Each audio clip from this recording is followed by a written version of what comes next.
नमस्कार, मी वृषाली कदम. जय महाराष्ट्रच्या एन्काउंटर या खास कार्यक्रमामध्ये आपल्या सगळ्यांचे स्वागत आहे. आज एन्काउंटर मध्ये जी असामी आलेली आहे ती पण फायरी आहे. मला असं वाटतं की शेतकऱ्यांचे प्रश्न असो, अपंगांचे प्रश्न असो, दीनदुबळ्यांचे प्रश्न असो, या प्रश्नांसाठी सरकारवर कायम प्रहार करणारे आता स्वतः सरकारमध्ये सामील झालेले आहेत. तुम्ही ओळखलंच असेल, आपल्यासोबत बच्चूभाऊ कडू आहेत. खूप खूप स्वागत आपलं जय महाराष्ट्रमध्ये. बच्चूभाऊ, हा दुसरा इंटरव्ह्यू आहे एन्काउंटर मधला. पहिल्या इंटरव्ह्यू मध्ये गेल्यावर तुम्ही मला म्हटलेलात की मी शिंदेसोबत जाणार नाही, मात्र तुम्ही शिंदेसोबत गेलात. पण आता असंही कळतंय आम्हाला, म्हणजे असा सुखद धक्का, की लवकरच जर मंत्रिमंडळाचा विस्तारही झाला तर त्याच्यामध्ये देखील बच्चूभाऊ कडूंची वर्णी लागू शकते. पण ते पण होणार नाही असं काही चित्र नाही आहे. असं तुम्ही माझ्याकडे नाही म्हणता ते होत आहे बच्चूभाऊ. खरं तर पवार साहेबांनी हे जे काही शिकवलं महाराष्ट्राला, म्हणजे ज्या मार्गाने पवार साहेबांना कधी जायचं असते तो मार्ग कधीच सांगत नाही. पवार साहेबांचा थोडासा गुण घेण्याचा आम्ही प्रयत्न करतो. बर, पण जसं प्रहार करणं हे काही तुम्ही सोडलेलं नाहीये. तुम्ही आज सत्तेत बसून देखील अनेक विषयांवर आवाज उठवताय, प्रहार करताय. तर थोडंसं जरा ऍडजस्ट होताना त्रास होतोय का बच्चूभाऊ? तुमचा जो स्वभाव आहे प्रखर मुद्दा मांडण्याचा, आता तुम्ही सत्तेत आहात, तुम्ही देखील जबाबदार आहात. भविष्यात तुम्ही मंत्रिमंडळात सामील व्हाल अशी अपेक्षा अनेकांना आहे. अशा परिस्थितीमध्ये आता तुम्ही अशा पोझिशनवर आहात की ज्या प्रश्नांसाठी म्हणून इतके दिवस तुमचा झगडा चालू होता, फाईट चालू होती, त्या प्रश्नांना आता उत्तर देण्यासाठी म्हणून तुम्ही सक्षम आहात. तर येत्या काळामध्ये शेतकऱ्यांचा मुद्दा, त्यांना रिलीफ मिळावं, शेतकऱ्यांना कर्जमाफी, या सगळ्या गोष्टींसाठी बच्चूभाऊ काय प्रयत्न करणार आहेत? पहिली गोष्ट तर मंत्री हा विषय आमच्या डोक्यात नाही आणि तो आम्ही ठेवणारही नाही. दुसरी गोष्ट अशी आहे का मला अडचण एका ठिकाणी जातं, मला मुद्दे मांडण्यासाठी किंवा शेतकऱ्यांचा आवाज किंवा दिव्यांग बांधवाचा आवाज उठवण्यासाठी किंवा तो माझ्या पद्धतीनं मांडण्यासाठी मला काही अडचण नाही आहे, पहिली गोष्ट. आणि आली तर अडचण तर मी काही तिथं मागं हटणार नाही आहे, म्हणजे हे दुसरी गोष्ट आहे. तिसरी गोष्ट अशी आहे, सध्या आम्हाला जे अडचण आहे का सवयीने, म्हणजे मान सन्मान, उठणं बसणं, खुर्ची सोडणं, प्रहारमध्ये होतं तर आम्ही बादशाह आहे, आम्हीच सर्व काही होतोय. म्हणजे आम्हीच कार्यकर्ता होतो, आम्हीच नेता होतो, आम्हीच सगळं होतंय. आता इथे कसं आहे, तो प्रोटोकॉल आहे, म्हणजे साहेबांबद्दल नाही पण इतर काही सगळे पाळणं, हे करणं, त्या पोस्टरवरचे फोटो असेल किंवा हे, मी ते मानत नाही. एका कार्यकर्त्यानं माझा फोटो दिसला नाही तर त्यानं तिकडल्या जिल्हा प्रमुखाला सांगितलं, म्हटलं अशासाठी भांडण करायचं नाही, फोटो आपल्याला पोस्टरवर पाहिजेच नाही, लोकांच्या मनात तयार झाला पाहिजे. तर हे थोडं मला अडचणीचं आहे खूप. म्हणजे त्याच्यावर कोणाला निवड केली पाहिजे, हा बरा का तो बरा, हे जे लॉबिंग लावण्याचा प्रकार असतो तो, म्हणजे मी हे तर ते मला नाही अजूनपर्यंत समजलं किंवा मला त्याच्यात फार अडचण निर्माण होत आहे. पण मी आता विधान परिषदमध्ये तुम्हाला माहित आहे, मी शेतकरी कर्जमाफीचा मुद्दा ज्या पद्धतीनं शेतकरी म्हणून मांडलं, मी बोललोय, मी पक्षाचा म्हणून इथे बोलत नाही, मी शेतकऱ्याचा पुत्र म्हणून बोलतोय, मी त्या पद्धतीनं मांडलाय पण. आणि त्याच्यात वादही झाले. प्रवीणजी दरेकर माझ्या म्हणजे कशा पद्धतीनं समोर आले ते तुम्हाला माहीत आहे, ते मित्रच आहे आखरी. पण मला आनंद आहे की माझा वाद झाला तरी चालेल या सगळ्या संदर्भात. म्हणजे मला त्यांनी मेसेज केला का बाबा तुम्ही युतीच्या संदर्भात बोलत चला. म्हटलं ते बोलू, पण शेतकऱ्याच्या संदर्भात बोलणं सुटणार. वेळ आला तर राजीनामा द्यायची गरज पडली तरी आम्ही ते देऊ, पण शेतकरी दिव्यांगाचा विषय आम्ही मागं पडू देणार नाही. कुठल्याही समर्थकांना मागणी केली नाही, करणार नाही, आणि माझी सुद्धा मागणी राहणार नाही. कसं आहे, आम्ही शिंदे साहेबांप्रती आमच्या निष्ठा हा शेवटपर्यंत कायम राहील. त्यांना कशा पद्धतीनं मजबूती करता येईल, कशा पद्धतीनं शिवसेना वाढवता येईल. माझ्या आतापर्यंत 10-15 दौरे झाले, बऱ्याच गोष्टीचं आम्ही नियोजन 11 जिल्ह्याचं आम्ही केलेलं आहे. जिथं ज्या जिल्ह्यामध्ये जे मंत्री आहे शिवसेनेचे तिथं आम्ही अधिक लक्ष देऊ नये, पण त्या जिल्ह्यात आमचा एकही आमदार नाही आहे, एक मंत्री पण नाही आहे, खासदार पण नाही आहे, तिथे आम्ही पूर्ण लक्ष देऊ. आम्ही म्हटलं का जी ओसांड आहे, जे पडीत जागा आहे, त्याला आम्हाला विकसित करायचं आहे. शिवसेनेचं रोपटं तिथं अधिक मजबूत लावायचं आहे. त्याच्यानं पूर्ण कामाला, आता तर हे अधिवेशन संपलं का पुन्हा आम्ही दौरे सुरू करणार आहोत आणि प्रचंड शिवसेना वाढवण्याचं काम करू.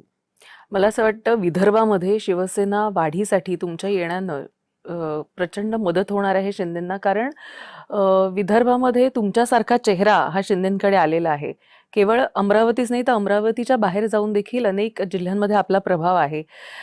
येत्या काळामध्ये कशा पद्धतीनं तुम्ही हे युटिलाइज करणार आहात, कसा याचा उपयोग करणार आहात, आणि पक्ष वाढीसाठी म्हणून काही असा प्लान आखलाय का, की बाबा आधी इथं नाही, फोकस काय करणार, प्लॅन काय आखला करणार? तो तर आम्ही इथं जाहीर करणार नाही.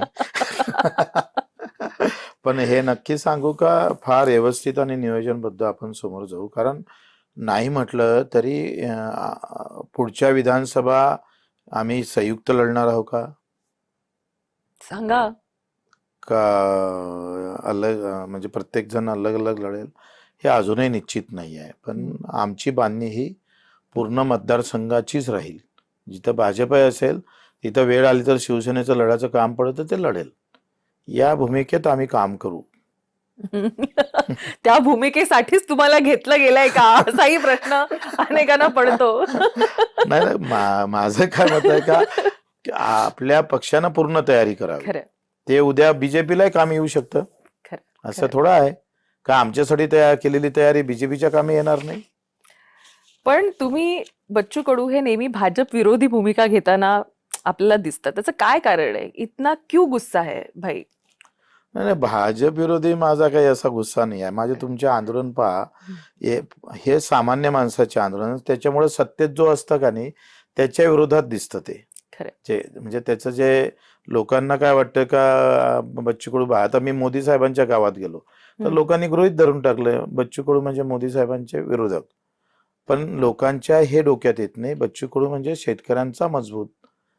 तिथं मग मोदीजी असू दे का आपले राहुलजी असू दे, त्याचा आम्हाला काय संबंध आहे. सत्तेत जो आहे त्याच्याकडून तुम्ही एक सांगा, एकटा मी आमदार नव्हतोय आणि 1.5 वर्षात आम्ही कर्जमाफी मिळवून दिली का नाही दिली?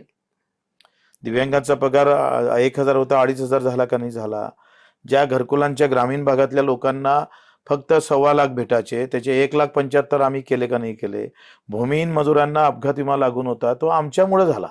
आमदारकी नसताना सुद्धा आंदोलनानं काय मिळू शकतं हे आम्ही या 1.5 वर्षात दाखवलं महाराष्ट्राला. म्हणजे आम्ही कुठं कमी नाही पडलो. म्हणजे लोकांनी पाडल्यानंतर लोक निरुत्साही होतं, घरी जाऊन बसतं. खरं. उलट आम्ही ताकदीनं समोर आलोय. बच्चू कडू शांत बसतील असा त्यांचा स्वभाव नाही, याची तो महाराष्ट्राला शांत जाण आहे. बसू नये अशासाठी प्रार्थना करत राहा. पण मला असं वाटतं की सध्या तुम्ही जी मोहीम हाती घेतलीये की शिंदेना मुख्यमंत्री करायचंच, हा, तुमचे अनेक स्टेटमेंट्स आले, त्यानंतर खरं तर महाराष्ट्राच्या राजकारणामध्ये अशा पद्धतीचे प्रश्न निर्माण झाले. म्हणजे त्याचा एपिसेंटर किंवा केंद्रस्थानी तुम्ही आहात. खरं तर काय याच्या मागची कन्सेप्ट होती की का असं विधान अचानक? नाही, कसं आहे, साधी गोष्ट आहे. म्हणजे मी एक MIM मध्ये असेल तर माझा विचार MIMचा राहील, काँग्रेस असेल तर काँग्रेसचा मुख्यमंत्री. पण ते बीजेपीने एवढं लावून का घेतलं याचंच मला नवल वाटते. आता तुम्ही सांगा, मी शिवसेनेचा आमदार आहे, शिवसेनेचा एक शिवसैनिक म्हणून माझी इच्छा काय होईल का मुख्यमंत्री पुन्हा एकनाथजी झाले पाहिजे. ही इच्छा बोलणं म्हणजे मी बीजेपीच्या विरोधात आहे असं म्हणणारे लोक असेल किंवा माझा राग करतच तर ते चुकीचं आहे ना. पण आता विदर्भाचेच सुपुत्र हे भाजपचे मुख्यमंत्री आहेत, तर विदर्भातलाच माणूस जर मुख्यमंत्री आहे तर विदर्भातला माणूस का बरं अशा पद्धतीची मागणी करतोय, हाही प्रश्न. विदर्भ हा मातीतला आमच्या मातीचा जरी विषय असला तरी पक्ष म्हणून माझी निष्ठा तर शिंदे साहेबांसोबत राहील. लक्षात घ्या, आम्हाला देवेंद्रजीला अधिक वरच्या स्थानी पाहायचं आहे. त्यांनी पूर्ण देशाचं नेतृत्व कसं घेता येईल किंवा त्या पद्धतीनं त्यांची वाटचाल कशी असेल. आम्ही कुठं त्यांना असं म्हणतो का त्यांनी मागं राहावं. विदर्भ म्हणून ही आपुलकी त्यांच्यासोबत आमची राहणारच आहे.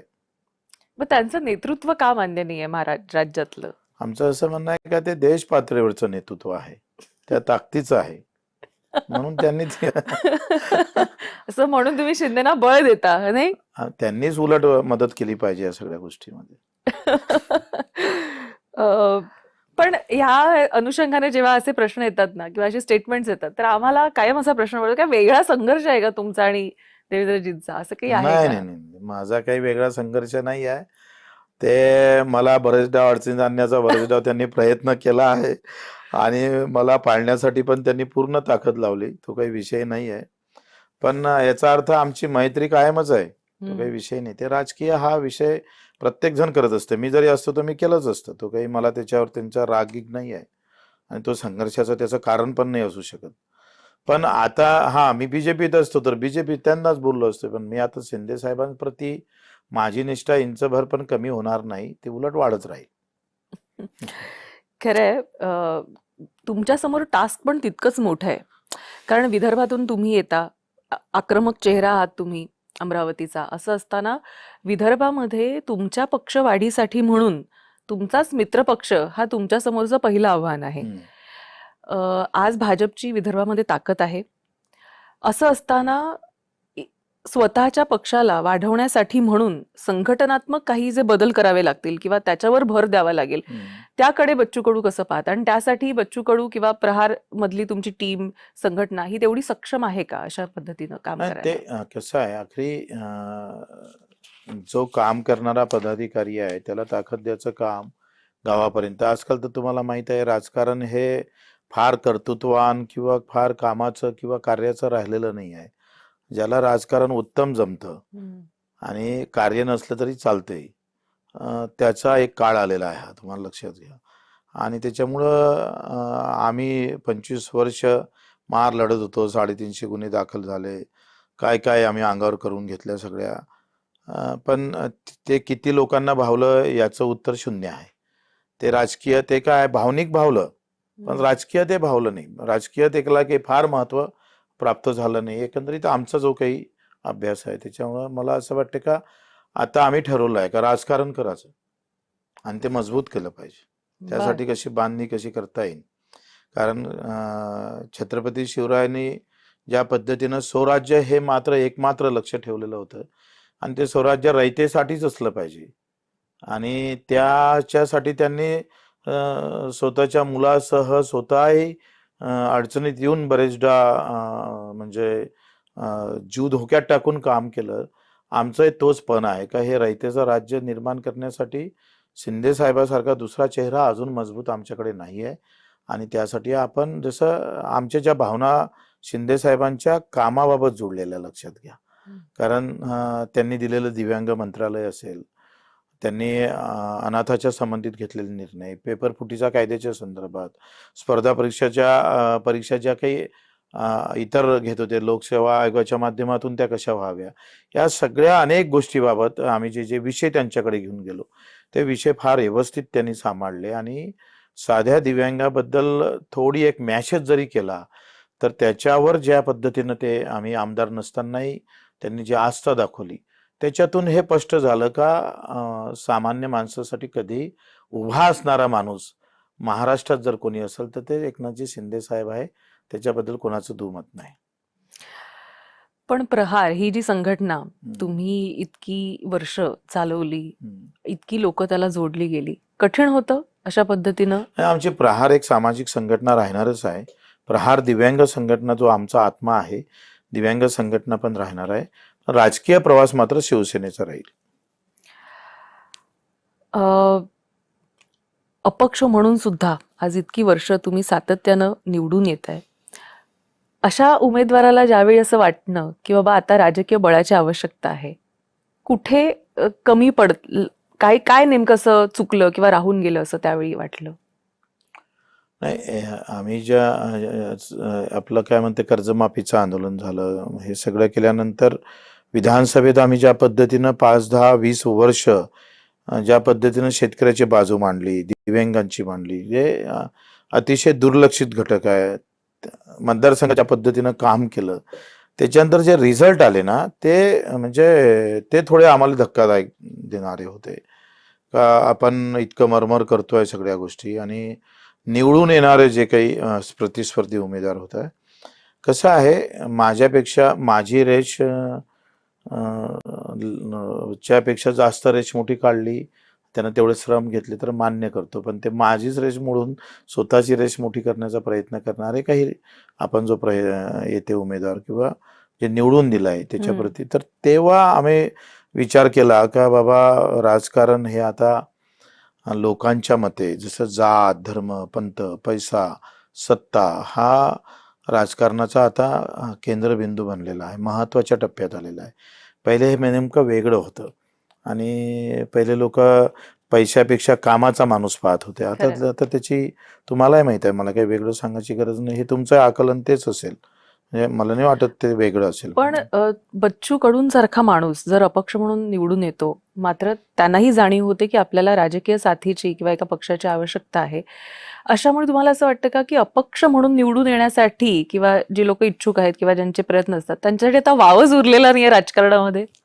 सगळं सार्वत्रिक वातावरण, मीडिया असेल, लोक असेल, हे जे सगळा घटक आहे ना, हा सगळा आता तो स्वातंत्र्य लढण्याची फार म्हणजे एकंदरीत तुम्ही पाहतो का तो विचारच संपलेला आहे लोकांमधून. पहिले लोक 1 रुपया देऊन मतदान, काय म्हणते त्याला, पैसे देऊन मतदान करायचे. आता ते हा विषय लोकांमध्ये फार राहिला नाही, मला नाही वाटत त्याची व्यवस्था आहे. खरं तर बच्चू कडू म्हणजे शेतकरी कुटुंबातून आलेले, शेतकऱ्यांसाठी म्हणून नाही करतायत. अनेकांना असं वाटतं की शेती हा विषय जर बच्चू कडू यांना दिला तर बच्चू कडू खूप अमूलाग्र बदल त्याच्यामध्ये करू शकतील, कारण अधिकारवाणीने तुम्ही बोलता, शेतकऱ्याचा मुलगा म्हणून तुम्ही बोलता. तर या विषयाकडे आपण कसं पाहता? कसं आहे, हा जो निर्णय आहे ना, हा एकट्या मंत्र्याचा विषय नाही आहे. शेती हा विषय व्यापक आहे, तो असं काही मर्यादित नाही आहे. शेतकरी विषय एखादं मंत्रीपद भेटल्यानंतर ते सरसकट सुटन अशातला विषय निश्चितच नाही आहे. म्हणजे मी तसा काही त्या आपण हमीभावाचा विषय घेतला तर शिफारस आपण करतो, जाहीर करतं केंद्र सरकार. मग कृषी मंत्र्याच्या हाती काय इथल्या काहीच नाही. म्हणजे जाहीर करण्याचं काम जर केंद्र सरकार करत असेल, मी त्या दिवशी सभागृहात तेच मांडलं का तुम्ही जाहीर करता 15% नफ्याचे भाव सुद्धा केंद्र सरकार जाहीर करत नसेल, उलट 20% घाट्याचे भाव जाहीर करत असेल, तर मग शेतकरी अडचणीतून दूर कसा जाईल? आज कर्जमाफीची गरज का पडते? अखेरी हे जे विषय आहे ना, हे विषय शेतकरी तसं आपण पाहिलं तर हा 75% विषय हा केंद्राकडे जातं, उरलेला 20-25% हे राज्याकडे. जसं आयात निर्यात धोरण केंद्र आखतं, शेतीमालाचे भाव केंद्र ठरवतंय, खतावरची सबसिडी केंद्र ठरवतंय. म्हणजे याचा जर सर्वांगीण आपण जर चिंतन केलं तर आता केंद्रानं उलट कर्जमाफी द्यायला पाहिजे होती. म्हणून सरकारनं काँग्रेसच्या सरकारनं कर्जमाफी दिली, पण त्यांच्यानंतर भाजपच्या सरकारकडून आम्हाला केंद्र कर्जमाफीची खरं तर आवश्यकता आहे. उलट राज्य सरकारला काही मदत केली असती कर्जमाफीमध्ये तर आज हे चित्र अधिक चांगलं स्पष्ट दिसलं असतं. पण असं असून तुम्ही मात्र मुख्यमंत्र्यांवर टीका करता, हे कितपत बरोबर आहे मला सांगा? नाही, मी मुख्यमंत्र्यावर टीका केली नाही, व्यवस्थेवर टीका केली. कसं आहे का मुळात काय आहे, कोणते विषय मुख्यमंत्र्याकडे येतं, राज्याकडे येणारे विषय, किमान खरेदीच्या बाबतीत हमी भावात खरेदी किती झाली आपली? 10-15%. पंजाब जातं 40-50%. खरं. मग हे विषय अखेर राज्याचे आहे ना.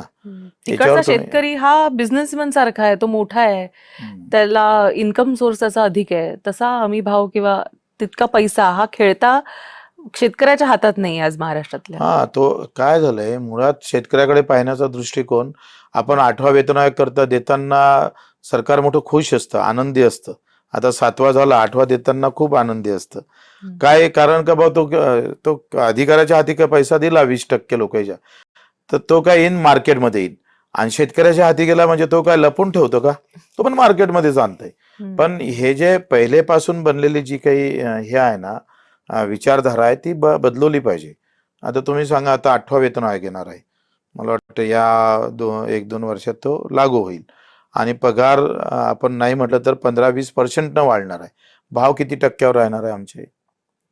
हा सार्वत्रिक विचार मला वाटते सगळ्यांनी केला पाहिजे. मी त्याविषयी मंत्रालयात पण विधान परिषदमध्ये बोललोय का तुमच्या 115 योजना ज्या आहे कृषी विभागाच्या त्या बंद करा आणि एकतर हमी भाव द्या मजबूत, नाही देणार होतं तर उत्पादन खर्च कमी करा. 2च योजना चालू ठेवा. 2 पैकी 1 चालवली ना तरी मला वाटतं शेतकरी सुखी होईल. खरंय, तसं व्हावं खरं तर. पण मला असं वाटतं की त्याच्यात सुद्धा अनेक स्ट्रक्चरल चेंजेस होणं सिस्टीममध्ये हे देखील तितकंच आवश्यक आहे. And now you are a part of system. हे माझं काय म्हणणं आहे का, काही सगळं जरी तुमचं आपलं बरोबर असलं तरी आमची विचारधारा शेतकऱ्याच्या प्रती काय ते फार महत्वाचं आहे. खरं. म्हणजे आमच्या तुम्ही सांगा आता दिव्यांगांना 2,500 करायसाठी आमच्यावर किती 100 गुन्हे दाखल झाले.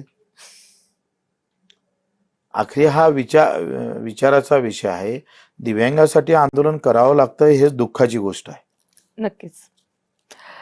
ही गोष्ट महत्वाची आहे.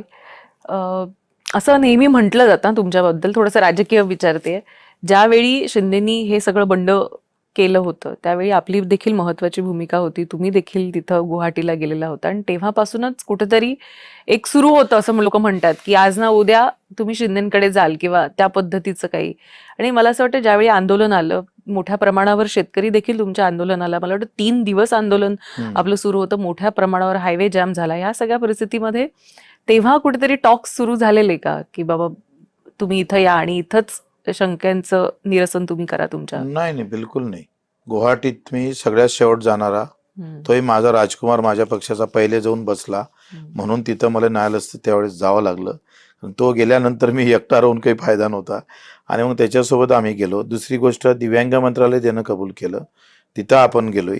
ते दुसरा आंदोलनाच्या संदर्भातला शिंदे साहेबांसोबत मला वाटते बैठक होईपर्यंत आमचा 20 मिनिटं तुमची बैठक झाली असं म्हणतात लोक. नाही, बिलकुल नाही. उलट ती बैठक सकाळी होणार होती काही 12-1 वाजता, तर लेट झाली आणि मधात शिंदे साहेबांचा फोन आला का मी पण येतोय बैठकीला. म्हटलं बाबा हा विषय आम्हाला कुठेतरी मार्गी लावून टाका. एवढा फक्त विषय शिंदे साहेबांसोबत आमचा झाला. पण बैठकीमध्ये जेव्हा अजितदादा पवार होते किंवा देवाभाऊ होते, शिंदे साहेब होते, तेव्हा शिंदे साहेबांची भूमिका त्याच्यात फार महत्वाची होती. त्यांनी जी भूमिका मांडली आणि त्याच्यातून थोडंसं ते आंदोलनातलं कोळं सुटलं. नाहीतर ते आंदोलन पुन्हा कारण ते तारीखच देत नव्हते आणि कर्जमाफी करतो हेच म्हणत नव्हते. पण त्याच्यामध्ये शिंदे साहेबांना घेतलेल्या भूमिकेमुळं मुख्यमंत्री आणि अजितदादा त्याच्यात मला वाटते एकत्रित झाले आणि ते घोषणा झाली. तुम्ही कर्जमाफीची मागणी केली होती, मुख्यमंत्र्यांनी ती मान्य केली, तारीख पण सांगितली आणि आता असं म्हटलं जातं की लवकरच त्या लोकांना खात्यामध्ये पैसे जमा होतील. या घटनेकडे आपण कसं बघता? आता काय झालंय, तरतूद झाली 20,000 कोटीची, शासन निर्णय झाला, आता खात्यात पैसे जाणे आहे. आता शेतकऱ्याला भेटणार काय, तर बिलकुल भेटणार नाही, फक्त बोजा कमी होणार आहे. त्याच्यामुळं हा सगळा पैसा बँकेत जमा होईल. म्हणजे शेतकऱ्यासोबत बँकेचा सगळ्यात मोठा फायदा होतो. न वसूल होणारी रक्कम ही वसूल होते. मला असं वाटतं त्याच्यामध्ये दुरुस्त होऊन आता पुन्हा 5 जुलै तारीख दिलेली आहे, रविवारपर्यंत मागितली आहे त्यांनी. तर मला वाटतं त्याच्यात दुरुस्त्या होणं फार गरजेचे आणि त्या केल्या पाहिजे. कुठल्या दुरुस्त्या अशा प्रकर्षानं झाल्या पाहिजे? प्रोत्साहन निधी तो वाढवून दिला पाहिजे आणि प्रोत्साहन निधी देताना अट ठेवली नाही पाहिजे. ते फार मग त्यांनी काय केलं, 22-23, 23-24 आणि 24-25, 25-26, 26-27, 26-27 कर्ज भरलेलं असलं पाहिजे. आता 27 मार्च आहे, तर JR मध्ये मी त्याविषयी विधानसभेत पण ते बोललोय. दुसरं OTS जे आपण म्हणजे हे करतो आहे का, महात्मा ज्योतिबा फुले जेव्हा कर्जमाफी योजना होती ते उद्धव साहेबांना जाहीर केली होती. त्याच्यात काय केलं, त्या योजनेमध्ये एक चूक अशी झाली का 2 लाखापर्यंतच असणाऱ्या कर्जदाराची कर्जमाफी झाली. 2,10,000 असन, 2,05,000 असन, ती कर्जमाफी तो शेतकरी आला नाही. त्या शेतकऱ्याला 50,000च आपण आता देणार आहोत. ते सरसकट त्यांना 2 लाख दिले पाहिजे. त्याच्यामुळं तो सुटलेला जो आपण पाहतोय तो तिथे येईल आणि शिवाजी महाराज आणि महात्मा फुलेतले जे काही पात्र असून पैसे जमा झाले नाही त्यांना ते दिले पाहिजे अशा आमच्या. आणि आमची तर मागणी अशी आहे का 1996 पासून ते 26 पर्यंत जेवढे थकबाकीदार कर्ज आहे त्यांचे प्रत्येक वर्षी 25,000 रुपये तुम्ही बजेटमध्ये टाका. असे 75,000 कोटी दिले का महाराष्ट्रात एकही कर्जबाजारी शेतकरी राहत नाही. 75,000 कोटीची व्यवस्था करून ठेवावी. 75,000 कोटींची मागणी तुम्ही करताय. गेल्या वेळी पण तुम्ही जी मागणी केली होती, मला असं वाटतं की त्यावर सरकारनं काम केलं आणि बऱ्यापैकी त्या मागण्या तुमच्या मान्यही झाल्या. तर आता तर तुमचा आवाज अधिक बुलंद झालेला आहे. बऱ्याच काळानंतर तुम्ही पुन्हा एकदा तुमची टोफ जी आहे ती आम्हाला धडधडताना पाहायला मिळते. कसं वाटतंय बच्चू कडू खरं तर पुन्हा एकदा बऱ्याच काळानंतर आल्यानंतर कसं वाटतंय? थोडं शल्यपण आहे का मी गेल्या 25 वर्षात स्वातंत्र्य म्हणून येत होतोय, आपला स्वतःचा पक्ष म्हणून येत होतोय. शेतकरी आणि मजूर किंवा या वंचित लोकांचाच आपणच त्याचं नेतृत्व करतो आहे. त्याला खूप काय म्हणते त्याला स्वातंत्र्य खूप होतंय. आता थोडंसं नाही म्हटलं तरी पक्षाचे बंधनं किंवा आपण आता जनतेनं दिल्यापेक्षा नेत्याचे आमदार आहोत. पहिले आम्ही जनतेचे आमदार म्हणून येत होतोय. आता आमचं निवड नेत्यांनी केलेली आहे. पहिले येताना आम्ही जनतेचे आमदार म्हणून येत होतो. आता हा सभागृह नेत्यांचं सभागृह आहे, ज्येष्ठांचं आहे, वरिष्ठांचं, आणि ते काय म्हणते तज्ज्ञांचं पण आहे. खरंय. पण मला वाटतं की तुम्ही ह्याच्यामध्ये मोडता बरोबर, कारण इतका वर्षाचा तुमचा संघर्ष आहे शेतकऱ्यांच्या प्रश्नांसंदर्भातला. तिथलं तुमचं तज्ज्ञ मत हे नक्कीच, मला असं वाटतं की शेती हा मुद्दा जेव्हा येतो तेव्हा त्यावर तुम्ही अधिकारवाणीनं बोलू शकता. अपंग हा जेव्हा मुद्दा येतो तेव्हा तुम्ही त्यांच्या मागण्यांसाठी म्हणून अधिकारवाणीनं बोलू शकता. त्यामुळे मला वाटतं शिंदेनी जी निवड केलेली आहे त्याबद्दल म्हणजे स्टॉक बॅक अरेंजमेंट का होईना, पण अरेंजमेंटचा फायदा मला वाटतं शिंदे साहेबांमध्ये हा गुण फार चांगला आहे. आता सचिन अहिरांना त्यांना म्हणजे आम्ही गेलो ना, आम्हाला बोलावलं, सगळ्या विधान परिषदचे आमदार आले. बरेच जणांना वाटत होतं का आपल्यातलीच कोणाचं नाव येईल समोर, पण जेव्हा त्यांनी नाव सांगितलं का सचिन अहिरांना आपण आता उपसभापती करणार आहोत, सगळे बिलकुल स्तब्ध झाले. आणि सगळ्यांना तो हवासा वाटलेला निर्णय होता. सचिन भाऊ झाले हे फार मुंबईला ताकद देणारा माणूस आहे आणि पुन्हा तळागाळातला एक कार्यकर्ता म्हणून सचिन भाऊची ओळख आहे. आणि त्यांनी हे फार शिंदे साहेबांना हे फार चांगलं जमतं. ते दिसत नाही आपल्याला, त्याच्या चेहऱ्यावरून वाटत नाही. वरळीमध्ये सर्जिकल स्ट्राईक केलेला आहे. याकडे कसं बघता? मुद्द्यालाच हात घातलेला आहे. खूपच म्हणजे सचिन अहिर म्हणजे त्यांनी हे जे निवड केली किंवा जो हे केला, तर मला वाटतं खूप त्याचा परिणाम जो आहे तो खूप चांगला जाईल आणि मुंबईमध्ये पुन्हा अधिक चांगल्या पद्धतीनं काम उभं राहू शकत. खरंय. पण ह्या सगळ्यामध्ये कुठेतरी उद्धवजी वेळ देत नव्हते असा मुद्दा आहे का? म्हणजे तुमच्याही बाबतीत तुम्हाला जाणवला का कधी? आता तुमचं न्यूज चॅनल जर पराभूत झालं किंवा लोकांमध्ये, किंवा तुम्ही विजयी झाले, तर तुम्ही एकाला तुमच्यावर तर दोष देणार नाही. टीमवर्क आहे ते. म्हणजे एखादा खेळ असेल किंवा एखादा कुठला पेपर असेल किंवा एखादा, पण नेता सर्वोच्च आहे ना पक्षामध्ये. हा बरोबर आहे. माझं म्हणणं कसं आहे का, फुटणारा दोषी असतं, तो दोषी म्हणून आम्ही दाखवतोय का फुटले, हे बेमान झाले ते. पण आखरी हे वेळ का येत आहे, आखरी ही वेळ काँग्रेसवर का नाही आली, ही विषय काँग्रेस पण विरोधात आहे. राष्ट्रवादी शरद पवार साहेबांचा गट तिथे आपण पाहतो का काही काळात ते थांबलेलं आहे, इथं का चालू आहे. तर याचं थोडं मला असं वाटतं का फक्त फुटणाऱ्याला दोष दिल्यापेक्षा परिस्थितीला, तिथली परिस्थिती पण आहे आणि ते सगळ्यांचंच कसं आहे, जिंकलो म्हणजे उद्धव साहेब आपण म्हणणार आहे. म्हणजे आता शिंदे साहेबांनी हा विजय मिळवता, आपण शिंदे साहेबांनाच म्हणू नका, नाही हे शिंदे साहेबांच्यामुळे शक्य झालं. तसंच जेव्हा जिंकलं तेव्हा लोकांनी उद्धव साहेबाचं नाव गाव केलं, ते मुख्यमंत्री झाले, वेल राजकारण केलं असं म्हटलंच लोकांनी, असं नाही आहे. मग आता दोष देताना तुम्ही फुटणाऱ्यांना दोष देण्यापेक्षा हा दोष अंगावर घेतला पाहिजे ना आपण. खरं. पण खासदार जेव्हा फुटले तेव्हा खासदारांनी सुद्धा निधीचा मुद्दा उपस्थित केलेला. खरंच आता तुम्ही सगळीकडे काम केलेलं आहे, म्हणजे तुम्ही अपक्ष म्हणून काम केलेलं आहे, तुम्ही पाहिलेलं आहे की खरंच इतका त्रास होतो का की जर तुम्ही सत्तेत नसाल तर निधी मिळत नाही, असं आहे म्हणून हे लोक येत आहेत सत्तेकडे? हा, हे अगदी बरोबर आहे. असं नाही आहे का, आता मी 15-20 वर्षाचा अनुशेष माझ्या मतदारसंघाचा सत्तेत गेल्यावर पूर्ण करू. 6,000 कोटी रुपये आणून 6 धरणाची आम्ही सुरुवात केली. म्हणजे तो एक फायदा होतोच. आखरी हे नाही म्हटलं तरी हे तर तुम्हाला मान्य करावं लागेल का सत्तेशिवाय काही गोष्टी विकासाच्या बाबतीत, म्हणजे लोकांना काय पाहिजे आहे का तुम्ही तिकडे काही करा, आमच्या रस्त्याचं काय झालं ते सांगा. मानसिकता काय झालंय, मला एक जण म्हणे की बा आम्ही अरुण गवळींना आम्ही मतं मारतो. म्हटलं काहून मारतं रे, का मारतंय? अरे म्हणे फोन केला का पाणी येतं, फोन आलं का रक्त भेटते, फोन केला का पैसे मिळतंय, काम होतंय. म्हटलं अरे ते तर त्यांच्यानं खुनाचे आरोप आहे, ते आम्हाला नका सांगू. काम होते ना विषय, हा आता ह्या भावना मतदाराच्या बदललेल्या आहे, लक्षात घ्या. तिथं तत्व आणि सत्व हा विषय संपलेला आहे, काम एवढंच महत्व राहिलेलं आहे. बरं, मला एक सांगा, म्हणजे हा प्रश्न मी तुम्हाला विचारते कारण 6 जे खासदार फुटले किंवा त्यांनी हा वेगळा निर्णय घेतला तेव्हा लगेच ऑपरेशन तुडवा वगैरे असं आलं. आता सचिन भाऊ आलेले आहेत तेव्हा मात्र कुठल्या पद्धतीचं ऑपरेशन करायला का शिवसेना म्हणजे उभाठात धजत नाही असं वाटतं तुम्हाला? पहिल्याच त्यांनी जो तुडवा हे केलं तर त्याच्यानंतर कुठंच तुडवलं गेलं नाही ना. ती ताकद राहिलीच नाही खाली. तुम्ही सांगा, खासदारच येत आहे काय? मी झालो तेव्हापासून पाहतोय प्रचंड शिवसैनिक पण, खालचा कार्यकर्ता पण, जिल्हा प्रमुख म्हणजे तालुका प्रमुख. आमची तर एक माझ्या अमरावतीत पत्र झालं का पूर्ण जिल्हा प्रमुख पासून तालुका शाखा प्रमुखापासून आमचा प्रवेश घ्या. बर, हा म्हणजे ते मीच विचार करत राहिलो, अरे म्हटलं कोणीतरी राहायला पाहिजे रे. नाही म्हणजे आता काय करताय राहून, तुम्ही इकडे आले आम्ही पण तिकडेच येतोय. पण मला एक सांगा, तुम्ही जेव्हा प्रहार विलीन करण्याचा विषय काढला तेव्हा तुमच्याही काही जे कार्यकर्ते होते त्यांनी विरोध केला होता, तर त्या विरोधाकडे तुम्ही कसं पाहता किंवा त्यांची एक वेगळी भावना कसं आहे, होती? प्रहार विलीन नाही झालाय, प्रहार हा संघटन कायम राहिलेला आहे. आम्ही काय केलं, प्रहार एक सामाजिक संघटना, जसं भाजपाचा RSS आहे.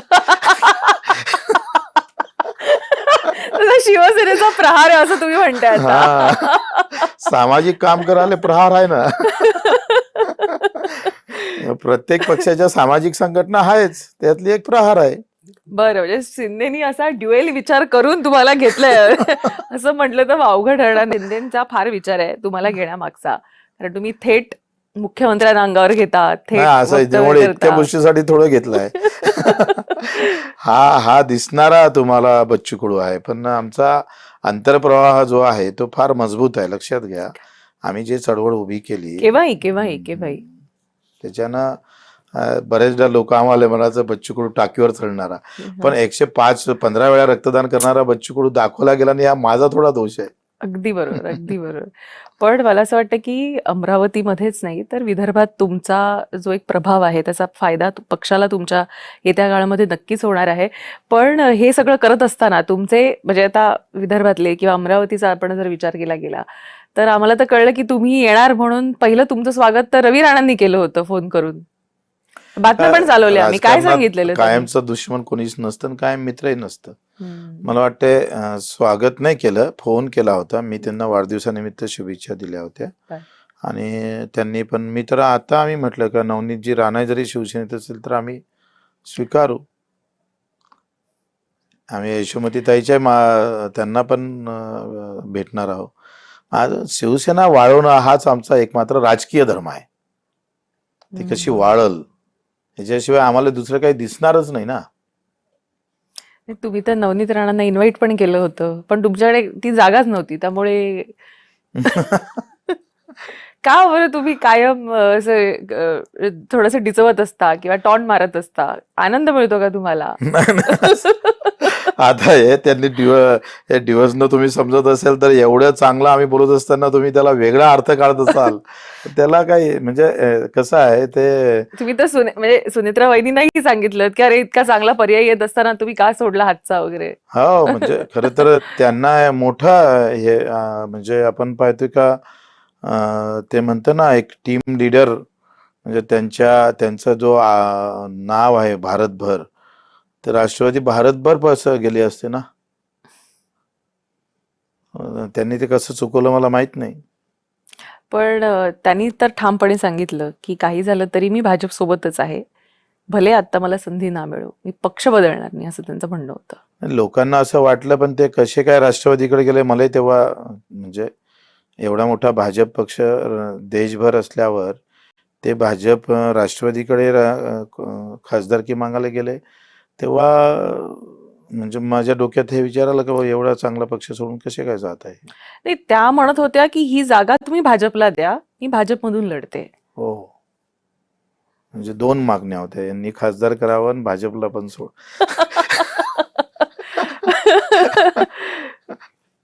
पण त्यांनी ते एक्सप्लोर केलं, पॉसिबिलिटी एक्सप्लोर केली, काही कारणास्तव ते नाही देऊ शकले भाजपला, आणि त्यामुळे त्या म्हणतात की मी आता लोकसभेची तयारी करतेय, त्यामुळे आता मतदारसंघ राखीव राहीन का ओपन माहित नाही, कारण आता पुनर्रचना होईल ना. खरंय.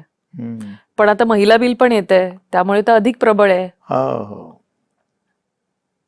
बघा बच्चू कडू, तुम्हाला प्रचार करावा लागणार आहे वा. नवनीत प्रचार तर राणांचा. आम्ही म्हणजे प्रचार करणारच आहोत. हा. प्रचार आम्ही बिलकुल जोरानं करणार आहोत. कोणाचा? प्रचार करतोय म्हटलं म्हणजे आता कोणाचा करणार आहे. बरं, कारण आता मित्र पक्ष असल्यामुळे हा, तुम्हाला प्रचार हा करावा लागणार. बिलकुल. पण कसं वाटतंय बच्चू कडू, एक काळ असा होता की तुम्ही सगळ्या अगदी जाहीरपणे सांगितलं की मी पाडणार म्हणजे पाडणार, आणि आता पक्ष म्हणणार आहे प्रचार करा म्हणजे करा. कसं, म्हणजे ही दुविधा आहे, हे राजकारण आहे, कसं बघताय याकडे? अजून त्याला बराच काळ दूर आहे. म्हणजे त्याचा आतापासून मला वाटतं त्या येणारे काळ कसे बदलतात, काय परिवर्तन होतं. काल विरोध करणाऱ्या बच्चू कडू आज आम्ही त्यांचं स्वागत करत असेल तर उद्या विरोधही होऊ शकतं ना. राजकारणात हे काय तुम्ही सांगतो ना, 2+2 4 हा गणिताचा विषय आहे. पण राजकारणात यशोमती ते 0 होतं. ठाकूरांना तुम्ही लोकसभेसाठी विचारताय का?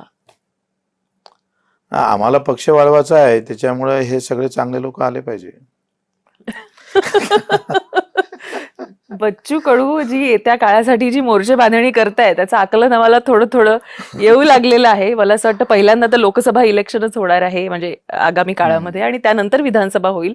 त्यामुळे तुमचा पहिला फोकस हा लोकसभेकडे असणं हे स्वाभाविक आहे, आणि त्यासाठी म्हणून तुम्ही आतापासून मोर्चे बांधणी सुरू करताय.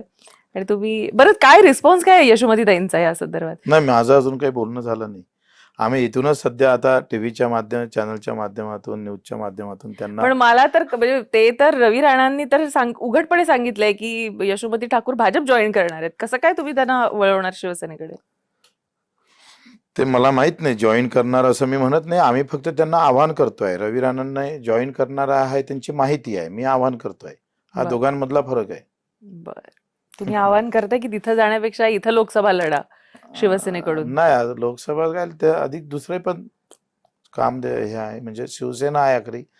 कसं आहे, हा राज्यातला आमचा नेता आहे. महाराष्ट्रातले मुंबईत दिल्लीत जायची गरज पडत नाही.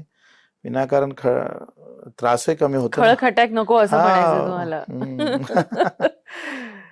चला, म्हणजे अर्थात मला असं वाटतं की यशोमती ठाकूर यांचंही जे कॉन्ट्रीब्युशन आहे त्यांच्या मतदारसंघ बांधणीसाठी, मला असं वाटतं एक महिला असून त्यांनी फार महत्वाचं काम तिथं केलेलं आहे. आणि असा जर व्यक्ती तुमच्याकडे आणण्यामध्ये तुम्ही यशस्वी ठरलात तर मात्र याचा शिवसेनेला आगामी काळामध्ये बिलकुल फायदा चांगला नक्कीच फायदा होईल. होईल. म्हणजे बिलकुल नाकारत नाही त्या गोष्टी, आणि त्यांना पण फायदा होईल.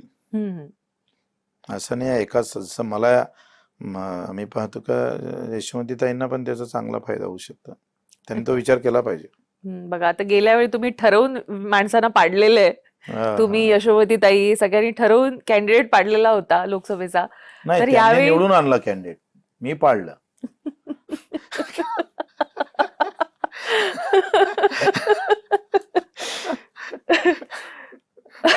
पण आता स्पष्टपणे सांगा की उद्या जर पक्षाने सांगितलं की नवनीत राणा ह्या उमेदवार असतील तर बच्चू कडू प्रचार करणार का? मी तर म्हटलंच प्रचार करणार ना. जिंकवण्यासाठी. हा, प्रचार कशासाठी करायचा? बच्चू कडू अजूनही पूर्ण उत्तर देत नाहीये. ते असे म्हणजे आम्हा पत्रकारांना असं ठेवून देत आहेत डॉट्स की तुम्ही तुमचे जोडा. प्रचार करणार तर हो प्रचार करणार, जिंकणार हो ते जिंकणार, पण कोणाला ते मात्र ते एका वाक्यात पूर्ण. आता तुम्ही सांगा, नवनीत राणा उभ्या राहिल्या भाजप शिवसेनेकडून, तर आम्हाला प्रचार करावाच लागेल ना त्यांचा. निवडून आणण्याची पण जबाबदारी असेल. वा, ते आता दिली तर आपण घेऊ ना. पण सुपारी घ्यायची का निवडून आणायचं ते जसं आम्हाला भाजप किंवा जे त्यावेळेस हे येईल, आम्ही निवडून याची सुपारी घेऊ, जसं आता आम्ही प्रवीण पोटेंना घेतली होती. बरं, आता तुम्ही मित्रपक्षात आलाय तर देवेंद्रजींशी काही बोलणं भेटणं झालं की नाही? नाही, मी स्वतःहून तर काही गेलो नाही. सभागृहात जे नमस्कार चमत्कार एवढं झालंय. चमत्कार झालाच नाही, नमस्कारच झालाय. चमत्कार करणार आहात का? चमत्कार करण्याच्या मार्गावर आहात का? असं काही वेगळा मुद्दा किंवा काय? नाही, असं काही नाहीये. आता चमत्कार फक्त तुम्हाला विदर्भात करायचंय, कारण तुम्हाला विदर्भामध्ये शिवसेनेला मजबूत करायचं, आणि मला असं वाटतं की ते एक मोठं आव्हान तुमच्या समोर हा, नक्कीच आहे. आणि तिथे भाजप पण आहे आणि काँग्रेस पण आहे, दोन्ही राष्ट्रीय पक्ष आहे. खरंय. त्याच्यात मधात आम्हाला कसं घुसता येईल ते पाहू. मग तो कधी कधी बीजेपी सोबतही आमचा संघर्ष होऊ शकतो, काँग्रेस सोबतही होऊ शकते आणि त्यांच्या सोबत होऊ शकतं. पण तुमच्या एवढ्या प्रखर भावना आहेत, किंबहुना तुम्हीच पहिले असे नेते आहात की ज्यांनी असं म्हटलं की देवेंद्रजींनी पंतप्रधान व्हावं. हा, तर मग शुभेच्छा द्यायला किंवा अशा पद्धतीनं मत व्यक्त करायला कधी गेलात का त्यांच्याकडे, किंवा असं वाटलं का की हे आपलं ठाम मत जे आहे की तुम्हीच भारत घडवू नाही, शकता? हे मत काय, हे कानात सांगणाऱ्या भावना नाही आहे, ह्या उघडपणे सांगणाऱ्या आहे. त्याच्यानं आम्ही न्यूजवर सांगतोय आणि त्यांना उलट उघडपणेच आवश्यक असतं अशा भावना व्यक्त करणं. पण ह्या भावना व्यक्त केल्याने जास्त सुखावले आहेत तुमचेच नेते. नाही नाही, सगळे सुखावले आमच्या शिवसैनिकांच्या लोकांच्या. कसं आहे, ह्या लोकभावना आहे, लोकभावनेला आपण थांबवू नाही शकत ना. बरं, पण ह्या सगळ्यामध्ये अचलपूरकडे जरा दुर्लक्ष होतोय का, किंवा आता जाणं कमी झालंय का? कारण तुम्ही बऱ्यापैकी इथं व्यस्त आहात सगळ्या संघटना आणि आता मी महाराष्ट्राचा आमदार आहे आणि शिवसेनेचा आहे. आता अचलपूरचा काही काळ होतो, पण आखरी ते आमचं जन्मभूमी आहे. माझं ते मतदारसंघानं मला 4 वेळा आमदार केलेला आहे. त्याच्यानं मी त्याला कसं विसरू शकतोय, त्याच्यावर दुर्लक्षही होऊ शकत नाही. तुमच्या पत्नी नयन या देखील अनेकदा आम्हाला प्रचारात दिसल्या, तर त्या सध्या सक्रिय आहेत का? त्या राजकारणात सक्रिय नाही आहे, फक्त त्या निवडणुकीपुरते प्रचार सभा ते घेतात, दुसरं बाकी त्यांना राजकारणाचे काही लेनदेन नाही. पण मला एक सांगा की हा निर्णय तुमच्यासाठी मोठा होता, कुठल्याही पॉलिटिकल पार्टीच्या छताखाली जाणं आणि पुढची कारकीर्द तिथून चालू ठेवणं. तर हा निर्णय जेव्हा घेतलात तेव्हा घरी काही बोलणं किंवा घरच्यांची कशी साथ मिळाली या इतका मोठा डिसिजन घेताना? काय परिस्थिती, त्याला महत्वाचं वेळ काळ हा तिचा फार महत्वाचा विषय असतो. आणि तसंच आम्ही आयुष्यात ठरवलं होतं का कोणत्या झेंड्याखाली आपल्याला जायची गरज नाही पडली पाहिजे, आणि आता जा लागलंय. तर त्यातला दुःख असताना एक शिंदे साहेबाकडे पाहिल्यानंतर तो आनंद भेटतो. म्हणजे दुःखासोबत त्या वेदनेसोबत फुंकर घालणारा माणूस आम्हाला भेटला, त्याच्यानं त्या दुःखाची काही फार म्हणजे वेदनेची फार आम्हाला ते काय म्हणतो चटके जाणवले नाही. आम्ही तुमचे नेते हे कायम असे दाढीवरून हात फिरवताना बघतो, आणि कायम ते स्वतः सांगतात की बऱ्याचदा खासगीमध्ये त्यांना अनेक नेते दाढी म्हणतात. आता 2 दाढी एका पक्षामध्ये कसं काय, आणि दोघे अग्रेसिव्ह? नाही नाही, असं कसं आहे, त्यांची माझी तुलना होऊ शकत नाही.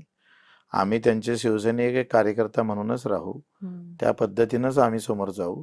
त्याच्यानं त्यांची माझी अशी अशा प्रकारची तुलना करणं मला वाटतं ते योग्य नाही आहे.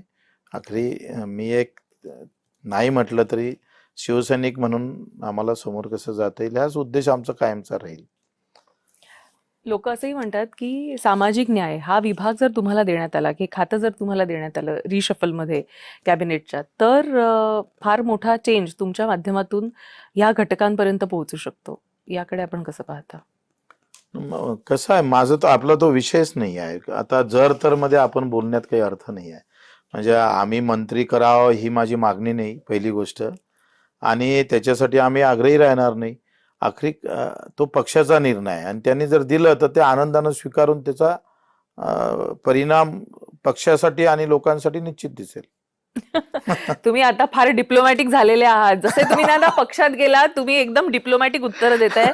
पूर्वीसारखे बच्चू कडू असे सढळ, हा आलं अंगावर घेतलं शिंगावर, अशी काही उत्तर आता तुम्ही देत नाही. आता तुम्ही आता पॉलिटिकल झालेले आहात, पॉलिटिकल पार्टी. मी पहिले सांगितलं का एक समाजसेवक आणि एक राजकारणी. तर समाजसेवक म्हणून आपण हारलेलो आहोत आणि राजकारणी म्हणून आता जिंकलो पाहिजे, म्हणून त्याचं हे पहिलं पाऊल समजा. त्याचं पहिलं पाऊल तुम्ही म्हणताय, पण असे ना डिप्लोमॅटिक बच्चू कडू म्हणजे महाराष्ट्रातल्या लोकांना बघायची सवय नाहीये. होईल तर बच्चू कडून पण हे कठीण जात आहे का, असं थोडंसं डिप्लोमॅटिक वागणं, असं मनात विचार करता की नाही असं बोलायचं? आता मी पक्षाचा, मी पहिले माझ्या पक्षाचा मीच मालक होतो, मीच अध्यक्ष होतो, मीच कार्यकर्ता होतो.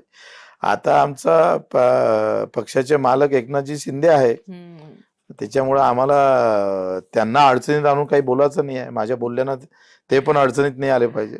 पण तुमच्याच पक्षातली लोक इतकं पक्षाला अडचणीत आणतायत गेल्या काही दिवसांमध्ये की दर विधानसभेला आम्ही म्हणजे विधानसभा विधिमंडळ अधिवेशनात बघतो की कायम शिवसेनेच्याच मंत्र्यांच्या अशा अशा गोष्टी बाहेर येत असतात. मनस्ताप होतो या गोष्टींचा.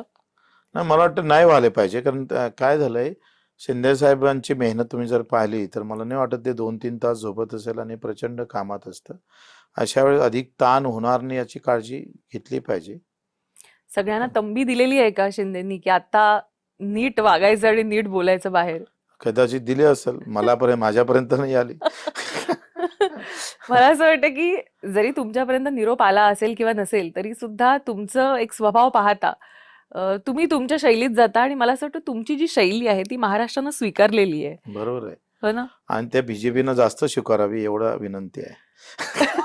बीजेपीला शिंगावर घ्यायलाच तुमची एंट्री राजकारणात अशी अशी झालेली असं म्हटलं नाही, तर तो वावगं काय तो ठरणार नाही. गैरसमज आहे. म्हणजे विनाकारण तुम्ही सांगा, एखाद्या शेतकऱ्याबद्दल किंवा एखाद्या वंचित बाबत बोलणं म्हणजे ते बीजेपीच्या विरोधात बोलणं असं होत असेल तर चुकीचं आहे. मला वाटते आखरी हा समजून घेण्याचा प्रश्न आहे. कोणी कसं समजून घेतं त्या गोष्टीला. ठीक आहे. आणि तुम्ही म्हणताय की बीजेपीशी काही माझा संघर्ष नाहीये, देवेंद्र फडणवीसांशी माझा काही संघर्ष नाहीये. बिलकुल नाही. त्यांच्याशी मी कशाला संघर्ष करू? त्यांची उंची कुठं, माझी उंची कुठं, त्यांची विचारधारा, माझी विचारधारा, माझा कार्य करण्याची पद्धत, त्यांची कार्य करण्याची पद्धत, हे फार फरक आहे. त्याच्यानं त्यांचा आणि माझा हा संघर्षाचा विषयच येऊ शकत नाही. हा, हे नक्की आहे का एखाद्या शेतकऱ्याच्या किंवा मजुरांच्या विषयी जेव्हा मी टोकाची भूमिका घेतो, तो बीजेपीचा विरोध आहे असं समजत असेल तर त्याला नाईलाज आहे. त्याला काही पण आतापर्यंत तुम्ही जेव्हा टीका करत होता तेव्हा बीजेपी हा सत्ताधारी पक्ष म्हणून टीका करत होता. आता तुम्ही स्वतः मित्रपक्षासोबतच असणार आहात त्यामुळे आता टीका करताना सुद्धा थोडंसं किंवा मागणी करताना, टीका म्हणण्यापेक्षा मागणी करताना थोडं संयमाने करावी लागेल असं वाटतं. तर किंवा आम्ही छत्रपती शिवरायाचा इतिहास वाचलेला आहे, जाणून हवा आणि तो आमच्या डोक्यात पण आहे. आखरी जिजाऊचं एक म्हणणं फार महत्वाचं, जेव्हा आग्र्याला छत्रपती शिवाजी महाराजांना संभाजींना तिकडे नजरकैद झाली किंवा जा लागलं, तेव्हा त्यांनी सांगितलं का स्वराज्य समोर काही नाही, तो पुत्र नाही आणि तो आमचा नातू पण नाही. लक्षात घ्या, ह्या विचाराची ही भूमी आहे. त्याच्यानं जे आमच्या महापुरुषांना स्वीकारलं ते स्वीकारणं हा गुन्हा ठरत असेल तर तो गुन्हे आम्ही वारंवार करू. तुमचं जे एक नेचर आहे, तुम्ही स्ट्रेट फॉरवर्ड आहात, तुम्ही थेट बोलता, मागचा पुढचा तितका न विचार करता किंवा परिणामांचा विचार न करता आपली थेट भूमिका तुम्ही आजवर महाराष्ट्रासमोर मांडलेली आहे, शेतकऱ्यांच्या प्रश्नांसाठी, पीडितांच्या प्रश्नांसाठी. आता लोक तुमच्याकडे सोल्युशन म्हणून बघतायत बच्चू कडू. नाही, लोकांनी कसं बघावं, त्यांनी काय आमच्याबद्दल पाहावं हा त्यांचा विषय आहे. माझं प्रामाणिक इच्छा नक्की आहे का लोकभावनाचा आपण विचार करूनच समोर गेलो पाहिजे. निवड राजकीय भावना विचार करून आपण समोर जायचं नाही आहे. माझ्या डोक्यात हे मात्र नक्की आहे का आम्ही लोकभावनेचा विचार करूनच समोर जाऊ. पॉलिटिकल बच्चू कडू हे या निमित्तानं आपल्याला पाहायला मिळतात. मला असं वाटतं की माझा जो पहिला एन्काउंटर झालेला तो फार फायरी होता, कारण तेव्हा बच्चू कडू सढळ बोलत होते, आता बच्चू कडू हातचं राखून बोलतायत. पण मला असं वाटतं की पक्ष म्हटलं की एक शिस्त आणि बरोबर त्या आहे. शिस्तबद्ध पद्धतीनं खरं तुम्ही कुठेही आपल्या नेत्याला अडचणीत न आणता त्याला मोठं कसं करायचं यासाठी म्हणून तुमचे प्रयत्न आहेत आणि पक्ष म्हणून ते नक्कीच राहतील. तुम्हाला खरं तर खूप खूप शुभेच्छा बच्चू कडू. मला असं वाटतं की महाराष्ट्रभर आता तुमचे दौरे होणार आहेत. विदर्भामध्ये खास करून तुम्हाला लक्ष केंद्रित करायचं आहे. 2 राष्ट्रीय पक्षांच्या मध्ये वाट काढत चिंचोळी का होईना पण नंतर ती वाट तुम्ही मोठी कराल ह्याच्याबद्दल आम्हाला नक्कीच खात्री आहे. पण सध्या वाट बिकट आहे हे देखील तितकंच खरं आहे. ते तर जाणून आहे. शिंदेनी सांगितलेलं का की घेताना की आता विदर्भ भगवा करायचाच आहे. विदर्भ भगवा आहेच बहुतांशी, पण शिवसेनेचा भगवा तिथं फडकवायचा आहे. त्याच्यासाठीच तर आम्ही आहो आणि ते करू पण. तुमचे सगळ्यांचे आशीर्वाद असू द्या.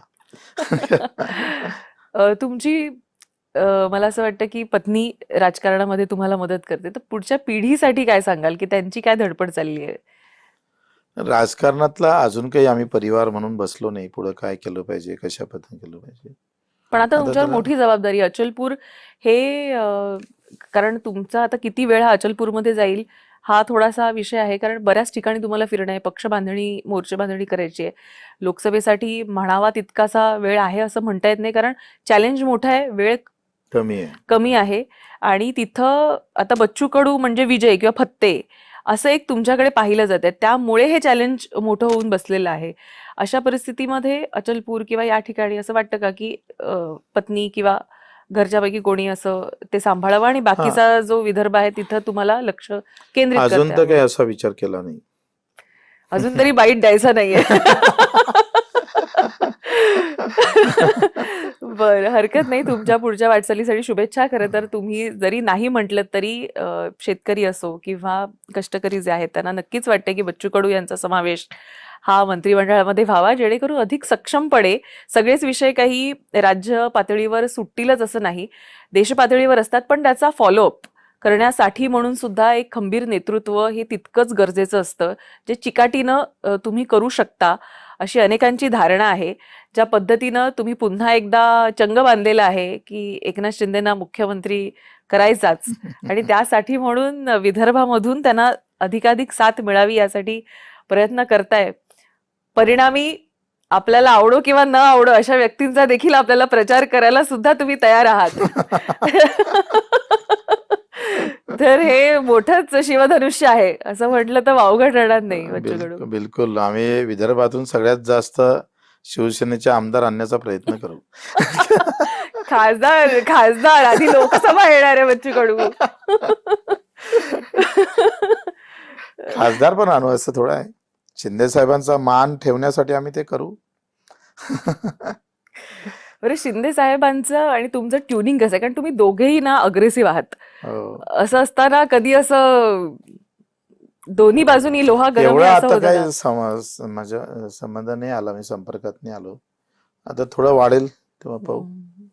सध्या काही असा म्हणजे फार बसून चर्चा होतं असं काही नाही झालंय. शिंदे साहेब वेळ देतात, उशीर होईना का, पण ते वेळ हे कायम देत असतात. तर त्यांच्या ऍक्सेसिबिलिटी बद्दल काय सांगाल की त्या भेटतात लोकांना, अवेलेबल असतात? काय झालं, ते जनसामान्यांच्या भेटण्यामध्ये, शिव कार्यकर्त्यामध्ये भेटण्यामध्ये खूपच वेळ जातोय आणि मुळात पक्षाची जी काही रणनीती करायची आहे त्याच्यामध्ये त्यांना वेळ फार कमी भेटतं आणि सगळ्यांनाच भेटावं असं त्यांची मानस जी असते, तो त्यांच्यासाठी ते म्हणतं ना, चॅलेंज आहे. ते भोलेनाथ, शंकर भगवानचा एक अवतार जो भोलेनाथाचा आहे. सगळ्यांचं काम झालं पाहिजे, सगळ्यांना भेट झाली पाहिजे आणि सगळ्यांना ते बिलकुल रिमार्क मारून लगेच त्याला मोकळं करण्याचा जो आहे तो राजकीय म्हणून थोडा अडचणीचा येऊ शकतं. तुम्ही भोलेनाथ म्हणतायत चक्क त्यांना. एकनाथ नाही, भोलेनाथ असं. नाही, ते काही जे लोकांच्या प्रती त्यांच्या भावना ह्या भोलेनाथासारख्याच आहे. म्हणजे त्या वागणूक जी आहे मी पाहतोय का ते खूपच भावुक होतात. लगेच ते खिशात हात पैसे देणार, लगेच ते लवकर कर, आताच कर. म्हणजे अजूनही ते सामान्य पेशंटसाठी एखादा मॅसेज केला तर ते लगेच त्या डॉक्टरला पण फोन करेल आणि तो असं नाही होणार का बाबा कोणाच्या भरोश्यावर सोडून द्या. हा जो स्वभाव आहे ना. पाठपुरावा. खरंय. तर तुमच्या मंत्रीपदाच्या बाबतीत देखील त्यांनी असंच जरा धोरण घ्यावं आणि पाठपुरावा करत तुमचेही समाविष्ट मंत्रिमंडळात करावा अशी आम्ही अपेक्षा करतो. आणि आज तुम्ही इथं आलात वेळात वेळ काढून. खरं तर असेंब्लीचं अख्खं सेशन सकाळपासून तुम्ही अटेंड करून लोकांचे मुद्दे जनतेसमोर ठेवून आता इंटरव्ह्यू करून पुन्हा पक्षाच्या बैठकीला खरं तर जाणार आहात. तर इतक्या धावपळीमध्ये आता तुमचा व्यापही वाढलेला आहे, जबाबदारी मोठी आहे. खूप खूप शुभेच्छा पुढच्या वाटचालीसाठी. आणि आज तुम्ही इथं आलात, आम्हाला वेळ दिलात त्याबद्दल अनेक धन्यवाद.